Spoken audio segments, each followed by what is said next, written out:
Hello दोस्तों, online study cover में आपका स्वागत है। दोस्तों, आज हम लोग हिंदी का प्रैक्टिस सेट कंप्लीट करेंगे। इससे पहले के वीडियो यदि आपने नहीं देखे हैं, तो प्लेलिस्ट में जाकर उसे ज़रूर देखिए और चैनल को सब्सक्राइब कर लीजिए। तो चलिए शुरू करते हैं। निर्देश क्या है? प्रश्न संख्या 1 से 5 तक निम्न शब्दों के विलोम शब्द लिखिए। तो चलिए, पहला क्वेश्चन है लघु का विलोम क्या होगा?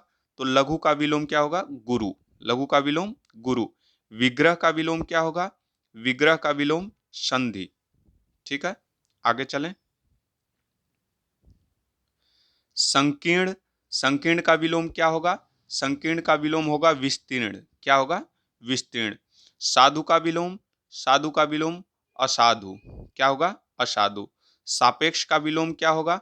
सापेक्ष का विलोम होगा निरपेक्ष। क्या होगा? सापेक्ष का विलोम निरपेक्ष। ठीक है, आगे चलें। निम्नलिखित निम्नलिखित अनुलोम विलोम युग्मों में से कोई एक युग्म सही नहीं है। तो चलिए देखते हैं। अंतरंग का बहितरंग होता है, बिल्कुल सही है। उचित का अनुचित होता है, ठीक है। सुसाध्य का दुसाध्य होता है, लेकिन सुख का कष्ट नहीं होता। सुख का क्या होता है? दुख। क्या होता है? सुख का दुख। ठीक है, आगे चलें। अपेक्षा का विलोम बताइए। अपेक्षा का विलोम क्या होता है? उपेक्षा। सुल्ताना शब्द का विपरीतार्थक शब्द चुनिए। तो सुल्ताना शब्द का विलोम होगा उलझाना। ठीक है, आगे। सृष्टि का विलोम क्या है? सृष्टि का विलोम है प्रलय। सृष्टि का विलोम क्या है? प्रलय। ठीक है, आगे।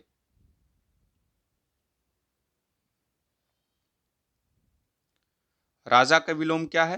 राजा का विलोम क्या होता है? रंक। राजा का विलोम क्या होता है? रंक। थोड़ा सा इसको बड़ा कर लेते हैं। कौन सा वाक्य शुद्ध है? रागिनी अपने आप चली गई। रागिनी खुद से चली गई। तो रागिनी खुद से नहीं होता, रागिनी अपने से ही चली गई, ये भी गलत है। रागिनी आपके पास, रागिनी आपके आप चली गई, ये भी गलत है। तो आपका आंसर क्या हो जाएगा? ए, रागिनी अपने आप चली गई। ठीक है, आगे। अशुद्ध वाक्य छांटिए। अशुद्ध वाक्य छांटिए। ठीक है, तो अशुद्ध क्या है? मेरा चश्मा तुमसे अच्छा है, ये अशुद्ध है। ठीक है, मेरा चश्मा तुमसे अच्छा है, ये गलत है। ठीक है, आगे चलें। शुद्ध वाक्य छांटिए। शुद्ध वाक्य छांटिए। इसमें क्या हो जाएगा? शुद्ध वह सब भले लोग हैं, ये गलत है। भीड़ में 4 जयपुर के व्यक्ति। ठीक है, मनुष्य ईश्वर की उत्कृष्टतम कृति है, यही सही है। ठीक है, मनुष्य ईश्वर की उत्कृष्टतम कृति है, ये सत्य है, ये सही है। ठीक है, आगे चलिए। शुद्ध वाक्य छांटिए। राम को अनुत्तीर्ण होने की आशंका है, यही सही है, यही शुद्ध है। ठीक है, राम को अनुत्तीर्ण होने का शक है, नहीं होता है। जंगल में प्रातः काल जब आ गया तो समय का कोई मतलब ही नहीं है। मेरे से मत पूछो। ठीक है, आगे चलें। शुद्ध वाक्य छांटिए। बंदूक एक उपयोगी अस्त्र है, बिल्कुल सही है। यह मेरा पुस्तक, यह मेरी पुस्तक, इन्हें एक पुत्र है, भारत में अनेक जातियां हैं। ठीक है, आगे चलें। निम्न नीचे लिखे गए वाक्यों में से कौन सा वाक्य सही है? उसकी आयु 30 वर्ष है इस समय, यह गलत है। इस समय उसकी अवस्था 30 वर्ष है, बिल्कुल सही है। बी सही हो जाएगा। क्या हो जाएगा? बी। ठीक है, 30 वर्ष की अवस्था है इस समय उसकी, ये भी गलत है। इस समय 30 वर्ष की अवस्था है उसकी, ये भी गलत है। मैंने यह कुर्सी 100 रुपए की खरीदी है, इस वाक्य में दोष है।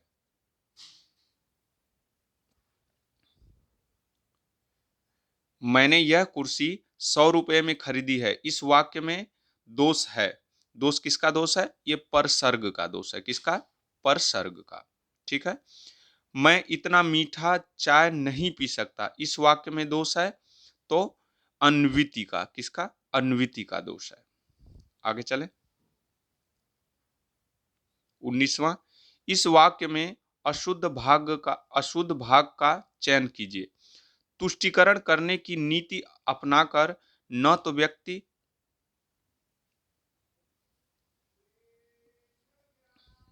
तुष्टीकरण की नीति अपनाकर न तो व्यक्ति आगे बढ़ सकता है और न राष्ट्र आगे बढ़ सकता है।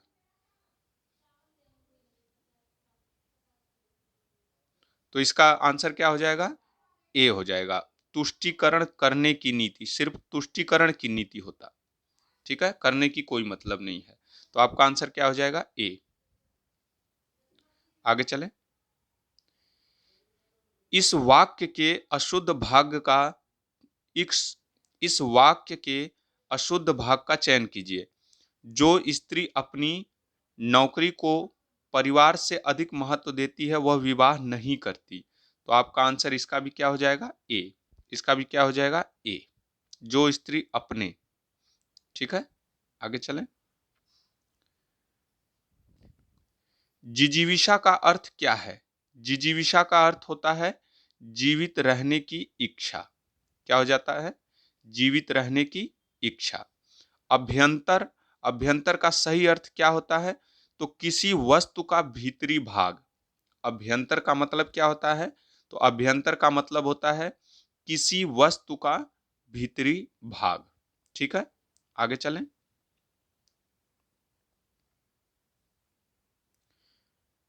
व्यक्ति जिसे भूमि के आंतरिक तत्वों की जानकारी हो के लिए समुचित शब्द क्या होता है? तो ये भूगर्भ वेद्यता होता है। क्या होता है?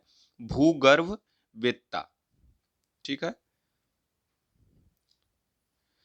किए गए उपकार का फल न मानने वाले को क्या कहते हैं? तो ये कृतघ्न कहते हैं। क्या कहते हैं? कृतघ्न। और किए गए उपकार का फल मानने वाले को क्या कहते हैं? कृतज्ञ, ठीक है।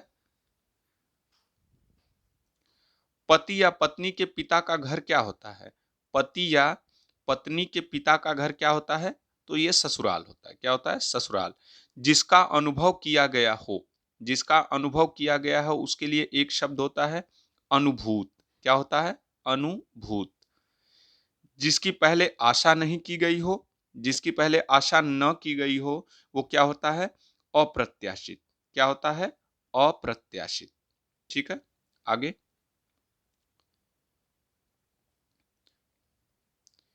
किसी भी पक्ष का समर्थन नहीं करने वाला, किसी भी पक्ष का समर्थन नहीं करने वाला तटस्थ। क्या होता है? तटस्थ। किसी भी पक्ष का समर्थन नहीं करने वाला तटस्थ, ठीक है।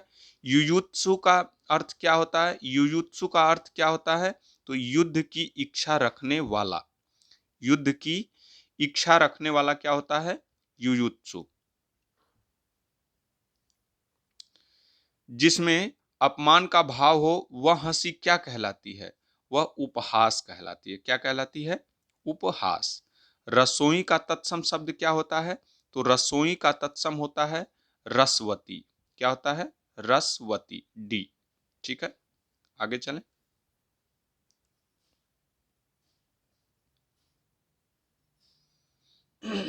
सॉरी।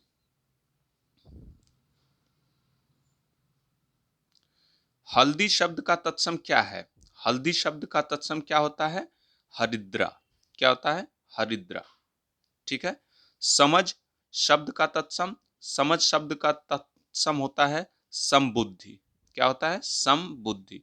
सांकल का तत्सम क्या होता है? तो सांकल का तत्सम होता है श्रृंखला। क्या होता है? श्रृंखला।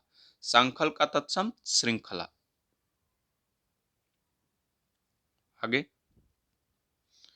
अस्थि का तत्सम क्या होता है? तो अस्थि का तत्सम होता है हड्डी, ठीक है।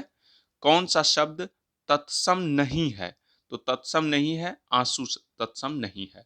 घृत, अतिन, दुग्ध ये सब तत्सम है, लेकिन आंसू क्या है? ये तत्भव है। इसका तत्सम क्या होता है? आंसरू। क्या होता है? आंसरू।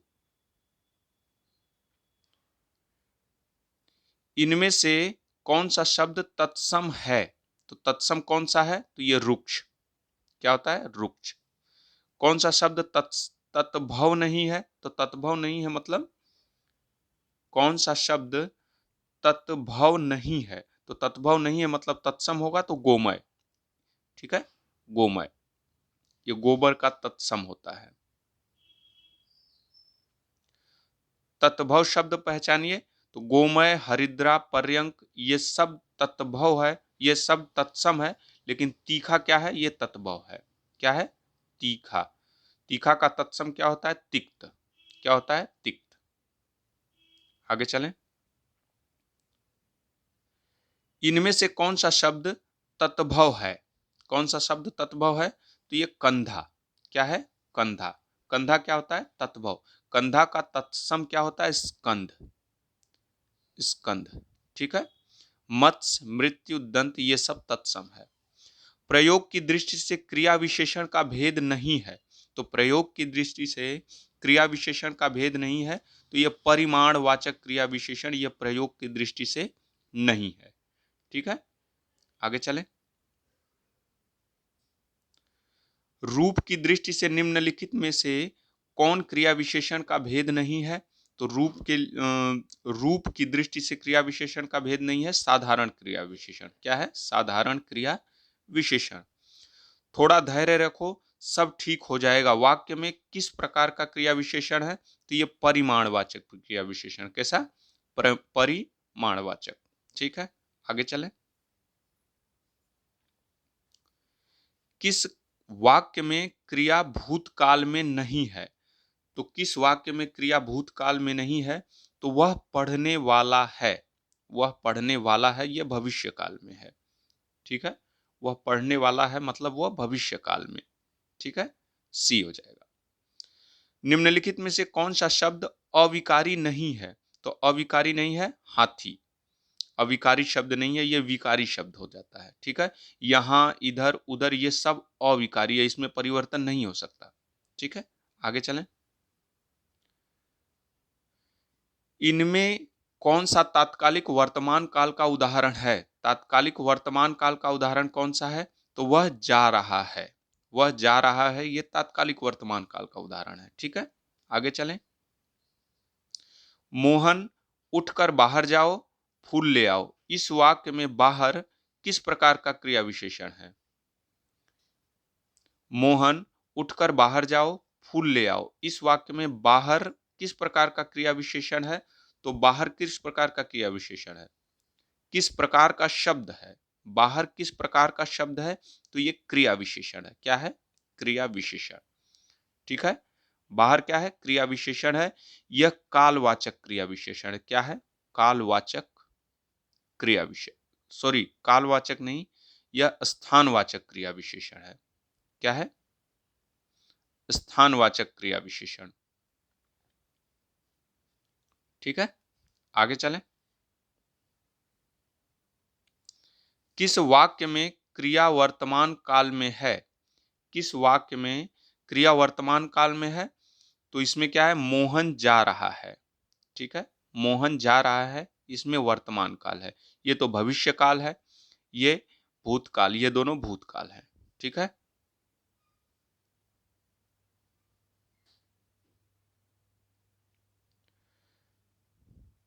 चिड़िया, चिड़िया आकाश में उड़ रही है। वाक्य में उड़ किस प्रकार की क्रिया है?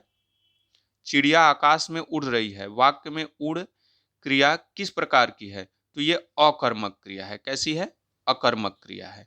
ठीक है, नेक्स्ट क्वेश्चन है। उमा नौकर से दूध मंगवाती है। वाक्य में कौन सी क्रिया है?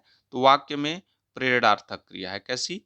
प्रेरणार्थक, यानी मंगवाना, मंगवाना, पढ़वाना, लिखवाना, ये सब जहां आ जाए वहां प्रेरणार्थक क्रिया होती है। दोस्तों, इस वीडियो को यहीं पे कंप्लीट करते हैं। कल एक नए वीडियो के साथ हाजिर होंगे, तब तक के लिए धन्यवाद।